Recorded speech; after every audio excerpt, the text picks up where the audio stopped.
नमस्कार, न्यूज 18 मध्य प्रदेश छत्तीसगढ़ आप देख रहे हैं और आपके साथ मैं हूं अंशिका पाठक। नारायणपुर की खबर से शुरुआत करेंगे। आईईडी ब्लास्ट में 2 जवान घायल हो गए हैं। आईटीबीपी के 2 जवान घायल हुए हैं। जवानों की हालत खतरे से बाहर बताई जा रही है। कुतुल और मोहंदी के जंगलों में ब्लास्ट हुआ। नक्सलियों ने आईईडी प्लांट किया था, जिसके ब्लास्ट होने से 2 जवान घायल बताए जा रहे हैं। दोनों को ही अस्पताल में एडमिट किया गया है।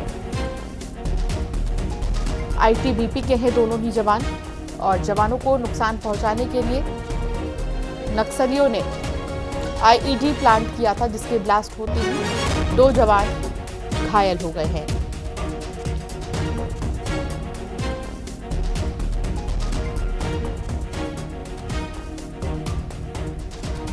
खेमनारायण संवाददाता साथ जुड़ गए हैं। खेमनारायण, क्या जानकारी मिल रही है? क्या जवान स्वस्थ हैं, ठीक हैं? ये अंतिका, आपको मैं बता दूं कि हमेशा की तरह जो है जो सुरक्षा बल के जो जवान हैं वो सर्चिंग पार्टी लेकर जंगलों की ओर निकले थे कि और कुतुल और मोहंदी जो के जंगलों में जब वो पहुंचे तो वहां पर नक्सलियों द्वारा जो है सुरक्षा बल के जवानों को घात लगाने के लिए आईईडी प्लांट करके रखी गई थी। वो आईईडी ब्लास्ट हुई, जिसमें जो है 2 आईटीबीपी के जवान जो है घायल हो गए हैं और घायलों को जो है तुरंत जो है जिला अस्पताल लाया गया है, जहां पर पूरी तैयारी है। और अभी जो जानकारी मिली है उसके हिसाब से दोनों जवान अभी सुरक्षित हैं और जो आईईडी प्लांट जहां हुआ था उस क्षेत्र में सर्चिंग अभियान को तेज कर दिया गया है और नक्सल विरोधी अभियान जो है लगातार जो है इस क्षेत्र में जारी है। बहुत शुक्रिया खेमनारायण जानकारी साझा करने के लिए। तो नक्सलियों ने ये ब्लास्ट किया था और जवानों को नुकसान पहुंचाने के लिए आईईडी प्लांट किया गया था, जिससे कि 2 जवान घायल हो गए हैं। उन्हें अस्पताल में भर्ती किया गया है। उनका इलाज अभी चल रहा है।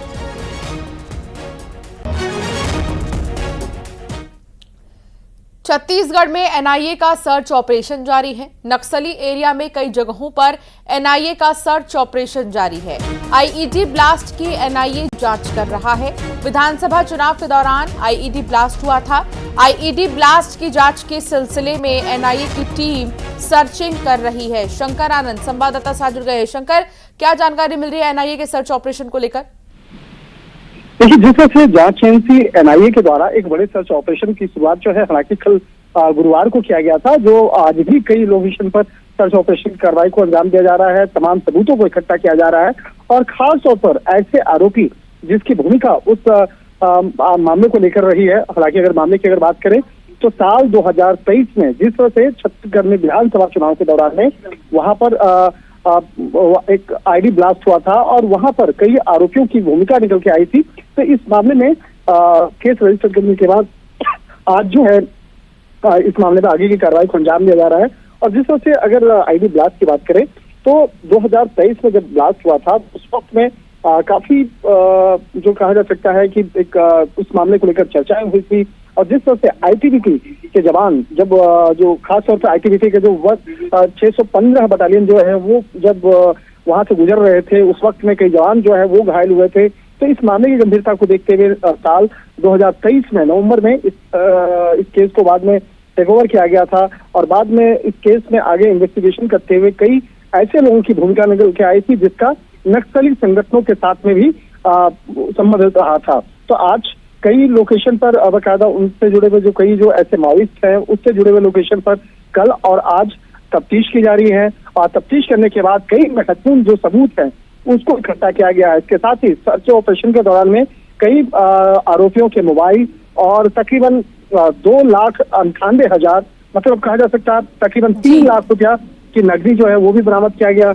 और इसके साथ साथ कई महत्वपूर्ण सबूतों को जांच एजेंसी के द्वारा इकट्ठा किया गया है। तो कह सकते हैं कि ये एनआईए के द्वारा एक बड़ी सर्च ऑपरेशन की कार्रवाई है और खास तौर पे ऐसे माओवादी जो उस आईडी ब्लास्ट मामले में जिसकी भूमिका रही थी उसके खिलाफ ये कार्रवाई को अंजाम दिया जा रहा है। जी, बहुत शुक्रिया शंकर जानकारी साझा करने के लिए। छिंदवाड़ा के शहीद कबीर उइके ने देशवासियों को गर्व से सीना चौड़ा करने का मौका तो दिया और देश ने भी उन्हें नम आंखों से विदा किया। परिवार में बाकी सब ने उनकी शहादत को स्वीकार कर लिया, लेकिन उनकी पत्नी ये मानने को तैयार ही नहीं।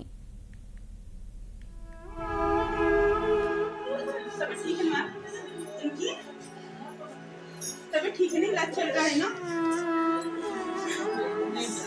मानने को तैयार नहीं, इलाज चल रहा है।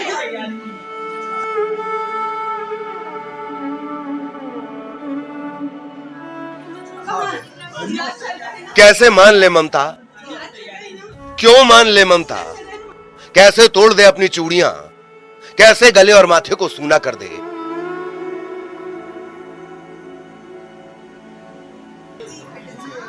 कैसे नियति के निष्ठुर प्रहार को जीत जाने दे, कैसे अर्धांगिनी अपने सुहाग को जाने दे, कैसे सुहागिन की देहरी से वैधव्य की कोठरी में समा जाए, कैसे अपने अरमानों की बलि चढ़ाए। जम्मू कश्मीर के कठुआ में सैदा सुखल गांव में ममता का सब कुछ छीन लिया गया, लेकिन ममता उइके मानने को तैयार नहीं। क्रंदन रुदन के बीच उसे लग रहा है कि उसका कबीर बस अभी अस्पताल से ठीक होकर आएगा, उसे गले लगाएगा, भींच लेगा।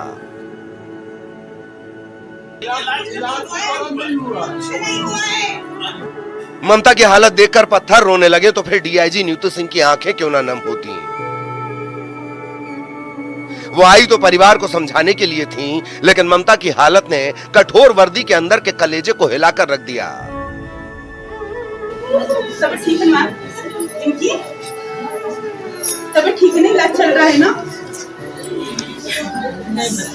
मानने को तैयार नहीं, इलाज चल रहा है ना, कहाँ इलाज चल रहा है ना, इलाज चल रहा है ना, इलाज चल रहा है ना। मामा जी ने बोले थे कि तक आपको नहीं तो तैयारी रख लूंगा करके, और भी फ्लैट कर दो करके चली जाऊंगी।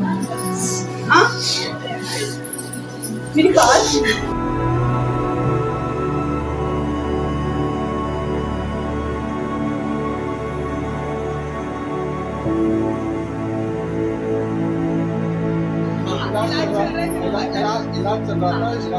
मंगलवार को घायल कबीर उइके ने बुधवार सुबह दम तोड़ दिया।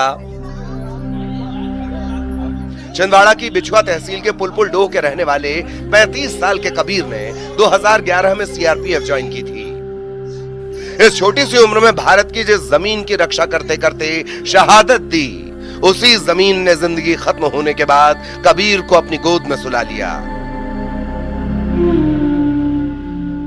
खेत में ही कबीर को दफनाया गया। ममता को पूरा परिवार समझाने की कोशिश कर रहा है और ममता अपने कबीर को बचाने की कोशिश कर रही है। कुछ नहीं हुआ, कुछ नहीं हुआ, इसमें रट नहीं है। एक पत्नी का आखिरी प्रयास है मौत को धकेल कर अपने सुहाग को लौटा लाने का, और हो भी क्यों ना। अभी 4 साल पहले तो 7 जन्मों के फेर में पिता का आंगन छोड़कर कबीर के साथ इस घर में आई थी ममता। अभी 2020 में ही तो एसआई बनने के बाद नौकरी नहीं ज्वाइन की। अभी 8 दिन पहले ही तो हंसते चेहरे और रुंधे हुए गले के साथ विदा करते हुए कहा था, अगली बार आओ तो ये जरूर लाना, वो जरूर लाना। अभी कुछ ही दिनों में तो आने वाला था कबीर भोपाल में पोस्टिंग के लिए, और ये सब कह रहे हैं कबीर नहीं आएगा। कबीर की शहादत को सलाम है और ममता की जिद को बारंबार प्रणाम है। छिंदवाड़ा से राजेश करमेले के साथ ब्यूरो रिपोर्ट, न्यूज़ 18।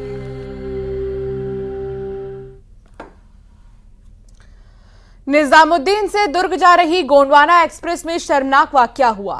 ट्रेन के एसी कोच B9 में नशे में धुत सेना के जवान ने महिला यात्री पर पेशाब कर दी। महिला के साथ उसका 7 साल का बेटा भी सवार था। महिला ने फोन पर अपने पति को इसकी जानकारी दी।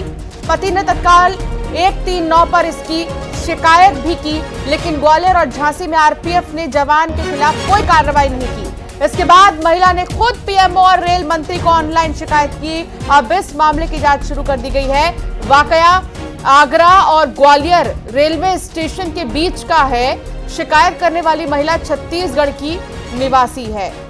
तो ये पूरा मामला जो है वो एक ट्रेन का है, ट्रेन से जुड़ा, और इस तरीके से जो शराबी व्यक्ति है उसने शर्मनाक हरकत की है। सुशील संवाददाता साथ जुड़ गए हैं। सुशील, क्या कोई कार्रवाई की गई अब तक? बिल्कुल, देखिए, ग्वालियर से जो निजामुद्दीन से गोंडवाना दुर्ग एक्सप्रेस जा रही थी, उसी ट्रेन की ये घटनाक्रम है। मंगलवार रात का वाकया है। ग्वालियर और आगरा के बीच ये पूरा घटनाक्रम हुआ था, जहां ऊपर की बर्थ पर लेटा हुआ जो एक व्यक्ति था, जो जवान बताया जा रहा है, उसने शराब के नशे में बाथरूम कर दी थी और वो सीधे नीचे जो महिला बैठी थी छत्तीसगढ़ की, उसके ऊपर आ गिरी थी। उसके साथ उसका बेटा भी था।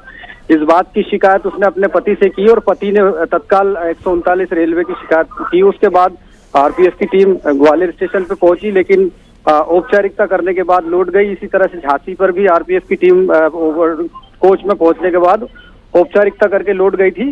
इसके बाद फिर महिला ने बताया जा रहा है कि प्रधानमंत्री कार्यालय और रेलवे मिनिस्टर को इसकी शिकायत की थी ऑनलाइन, और उसी के चलते बाद में इस शिकायत के बाद अब जो है इस मामले की जांच की बात सामने आ रही है। और इसमें यह भी लापरवाही है कि कहीं ना कहीं जो जिम्मेदार लोग थे उन लोगों ने सही तरीके से अपनी ड्यूटी नहीं की, अन्यथा इस तरह के मामले में कार्रवाई जरूर होती। बिल्कुल, और अगर पब्लिक के लिए ही इस तरीके से तमाम जो पद हैं वो चयन किए जाते हैं, पब्लिक की सेवा के लिए, जो अगर हम कुछ लोगों को पूछते हैं, फोन करते हैं और अगर वही जवाब ना दें तो निराशा हाथ लगती है। अब आरपीएफ की तरफ से क्या कोई बयान या कोई बातें सामने आई हैं क्या? इस पूरे मामले पे ये कहना था कि जिस वक्त ये शिकायत की गई थी और जब आरपीएफ के जवान ट्रेन में पहुंचे थे तो उस वक्त शिकायत करने वाली महिला नहीं मिली थी। लेकिन हैरत की बात है कि जब महिला का कहना था कि झांसी और ग्वालियर स्टेशन पर आरपीएफ की टीमें वहां आई अंदर, लेकिन वो जो है फोटो खींचने के बाद वहां से चली गई थी, कार्रवाई नहीं की। उनको ललितपुर में कार्रवाई करने का भरोसा दिलाया था। चूंकि मामला बताया जा रहा है कि कोई फौजी था संभवतः जो शराब के नशे में था, और यही वजह है कि सामने यही आया कि आरपीएफ ने इस मामले को टालने के लिए जो है ग्वालियर और झांसी से उसको रवाना कर दिया। लेकिन अब चूंकि पीएम और रेलवे तक ये जानकारी पहुंच चुकी है, तो निश्चित तौर पर कहीं ना कहीं अब इस मामले में रिपोर्ट तलब की गई है और आने वाले समय में इसमें कार्रवाई। जानकारी साझा करने के लिए।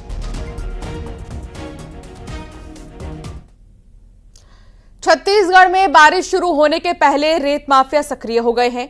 इन दिनों नदियों से रेत खनन के काम तेजी से चल रहे हैं और आरोप है कि माइनिंग विभाग सब कुछ जानते समझते हुए भी खामोश बैठा है।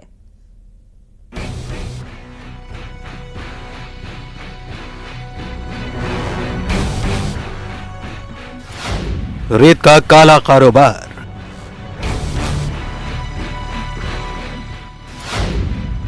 अवैध स्टॉक के पहाड़,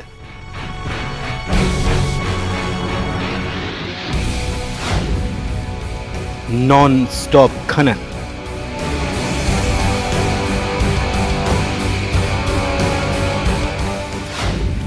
गहरी नींद में प्रशासन।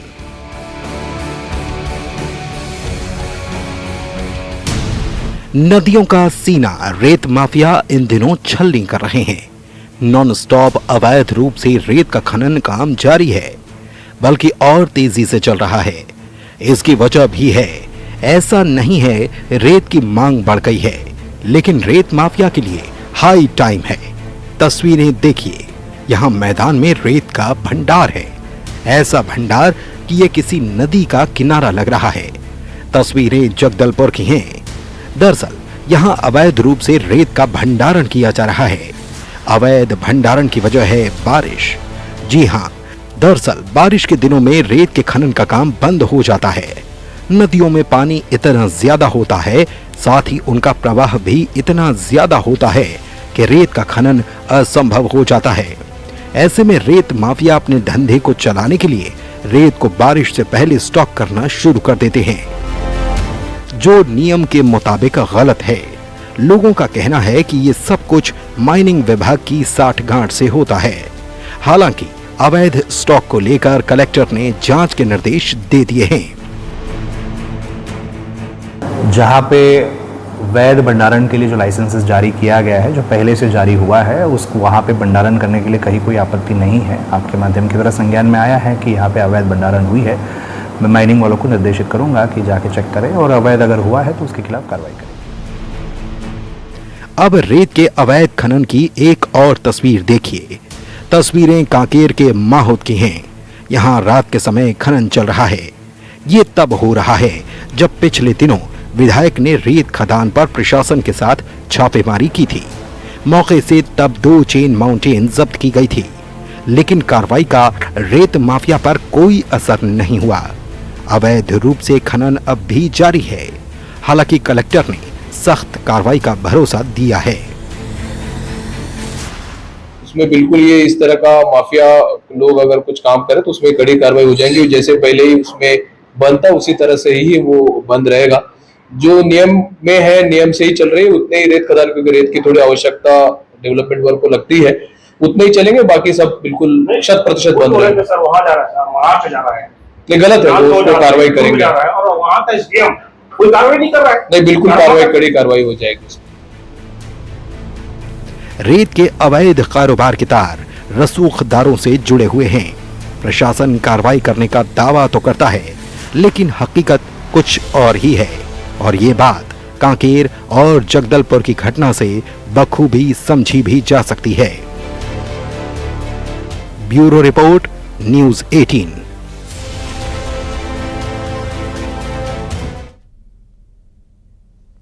और अब खबर जशपुर से है, जहां भांजी की शादी से लौट रहे मामा को कार ने कुचल दिया। हादसे में मामा की मौत हो गई। गुस्साए ग्रामीणों ने कार चालक की पिटाई की है और कार चालक को भी अस्पताल में अब भर्ती किया गया है। भांजी की शादी से लौट रहे मामा को कार ने कुचल दिया। मामा की मौके पर ही मौत हो गई। हालांकि कार चालक की जब गुस्साए लोगों ने पिटाई की तो उसकी भी हालत गंभीर हुई है और उसे अस्पताल में भर्ती किया गया है।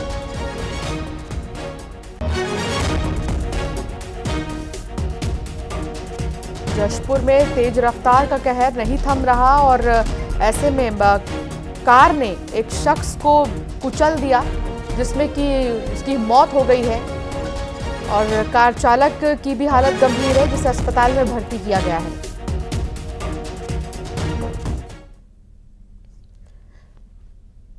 बुलेटिन में फिलहाल इतना ही। आगे भी खबरें जारी रहेंगी।